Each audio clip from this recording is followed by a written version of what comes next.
Assalamualaikum and very good morning to all my dear children of class 8. Today we will discuss the poetic devices of the poem When I Set Out for Landis written by Thomas Hardy. As you know that we have discussed every poem's poetic devices, so today here also we will discuss the poetic devices. So first of all I would like to tell you which type of poetic devices or figures of speech used by Thomas Hardy in his book. So first of all we will discuss students' rhyme scheme.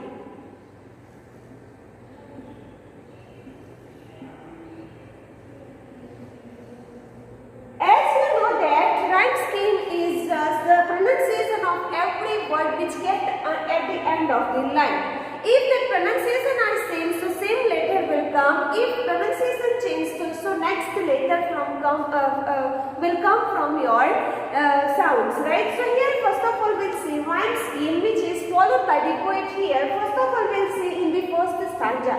As we know that this poem written in 3 stanza. In this 3 stanza which rhyme scheme followed by the poet. So we'll see first of all first stanza here. Students, first stanza in the first line last word is Linus. What is Linus here? As you know that it's a mythical place. Now which word is that which just gives the same pronunciation over here? So Linus and lonesomeness. See, both pronunciation at the end of that word is the same here. That's why same letter will come here.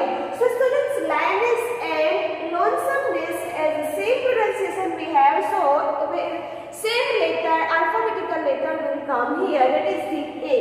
Linus, lonesomeness. So S same pronunciation is there. So Linus and lonesomeness A. Now here we see away and spray and again away. It means here students same pronunciation also are here of these 3 words. That's why another letter of the alphabetical form will come here. That is the B also here and here.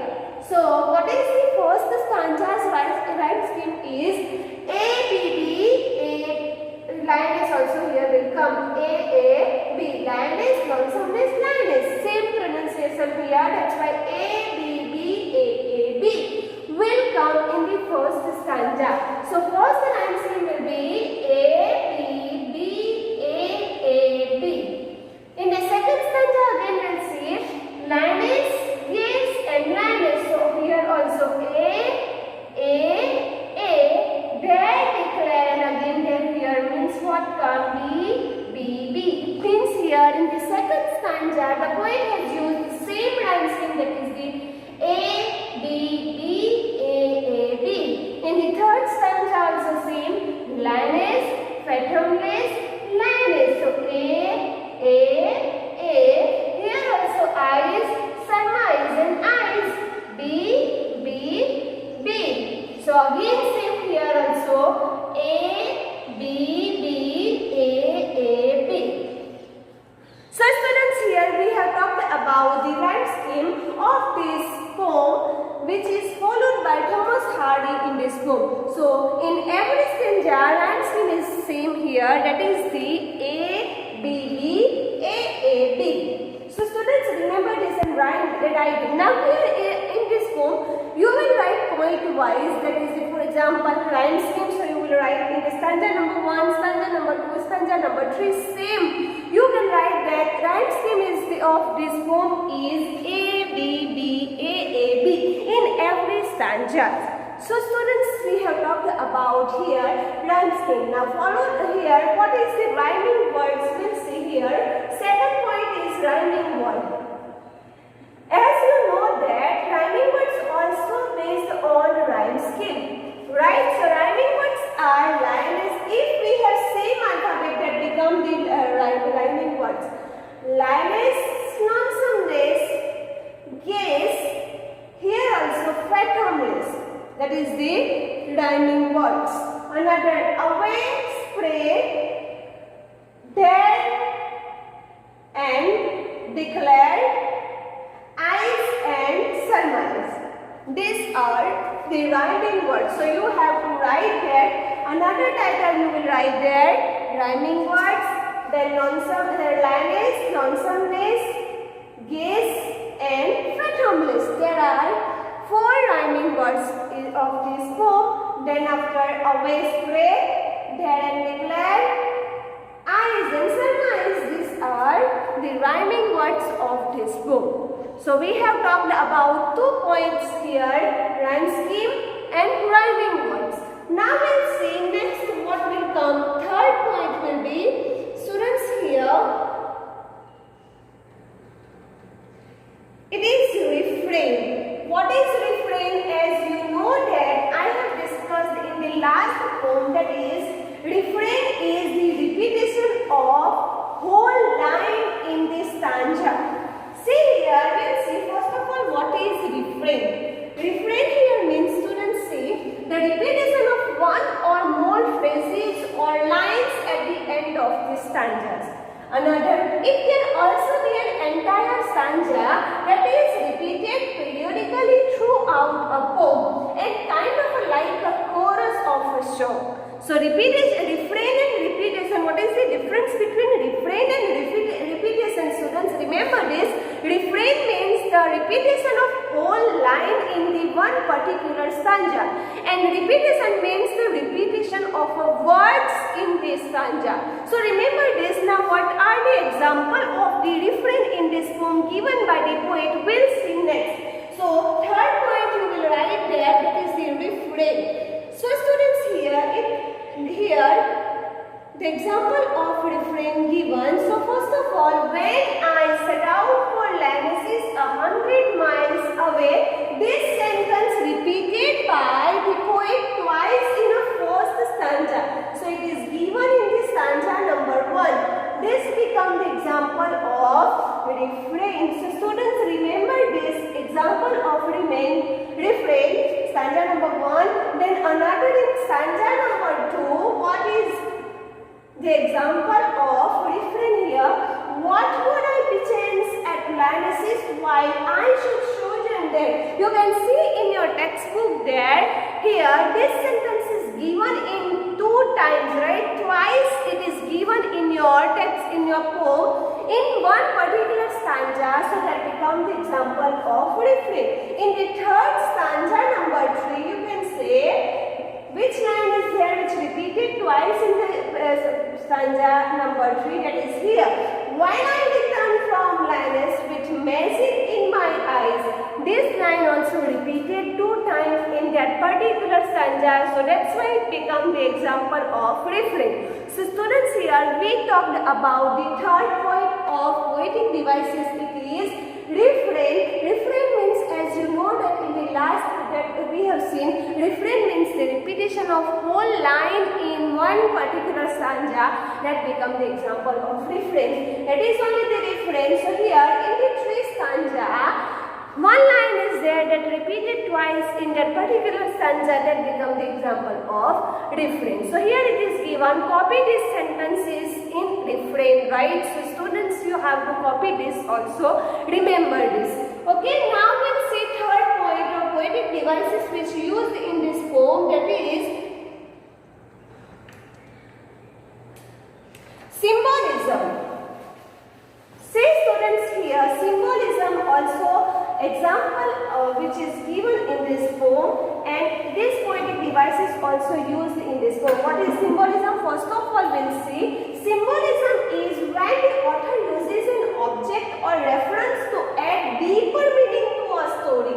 Symbolism is used to provide meaning to the writing beyond what is actually being described. And a symbol can enhance the theme, idea or the character. So one word is there which symbolizing something, that becomes the example of symbolism. Here also examples are there which just gives the example of symbolism. We'll see here. So what are the example of symbolism here? We'll see first of all. So let's remember this.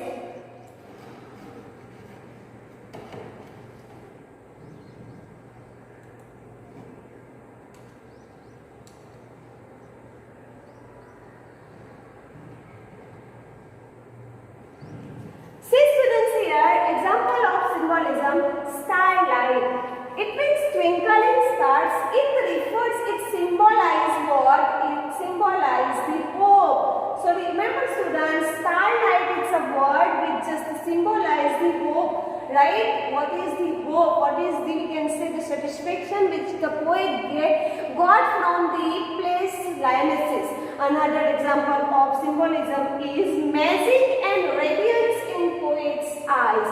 It symbolizes what? Its symbols refers to joy and satisfaction which got the poet from the place Lionesses. So here magic and radiance, this word symbolize what? Magic means joy, shining, glow in the face of the poet.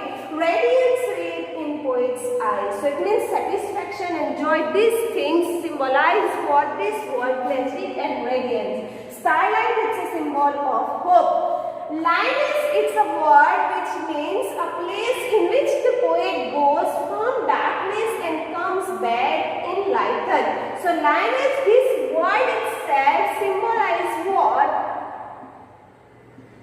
This word itself symbolizes a place in which the poet goes from the darkness and comes back enlightened. As we know that the poet first of all started his journey to the Paris. When he reached at a particular place, something happened with him. He said that I did not know what would happen to me.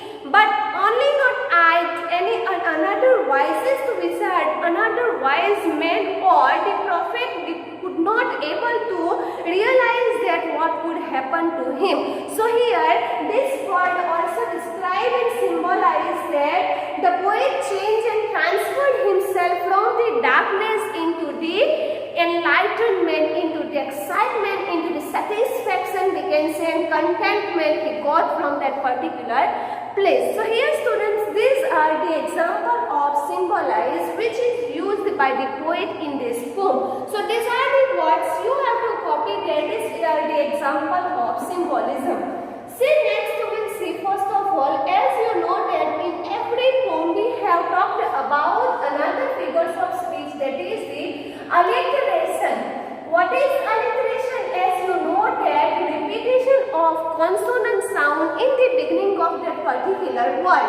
So here students, many examples are there for the alliteration, and we will talk about that sound which repeated in every stanzas and word here. So we'll see the example of alliteration. In the first, what would we sound repeated here students? So you will write these two words there. You will underline that word which repeated in the beginning, that consonant sound, right? Consonant sound repeated here. Which consonant sound given here? See, we can say that in a phonetic way, we sound repeated. So this is the underline this sound here and write in front of it here. Then next in the second such also given that dust and declare. Which sound, which consonant sound repeated here students? D sound. So here you will write D. In the next stanza also, in the second stanza also given again V sound repeated here students. So again you will write here V, because you have to copy this all words and underline that sound which repeated in the beginning, that consonant sound repeated here. Lead and lonesomeness, right? L sound repeated here students. So write that L. Magic in my mind is, it means M sound repeated here students. So M become the consonant phonetic way we have to write here. See next again marked and mute. Again M sound repeated, right? Next in the last, that is the radiance and red. R sound repeated here students. So here these are the example of, we can say, the alliteration. So you will write this, you will write all these words, underline the consonant sound which repeated twice in the word and write in a phonetic way, that is here I have written. So you have to copy these all words in your CW students. These are the example of alliteration. So students, remember these things and copy this also in your CW. So here students, we have talked about the poetic devices. First of all, rhyme scheme. Second is the rhyming words. Third, it is refrain. Fourth, it's symbolism. And last one is the alliteration. So you have to copy these all points in your CW after copying your poem in your. Now we'll see students the solution of this poem. You have to copy also here. So here questions, answers given here. We'll discuss it also.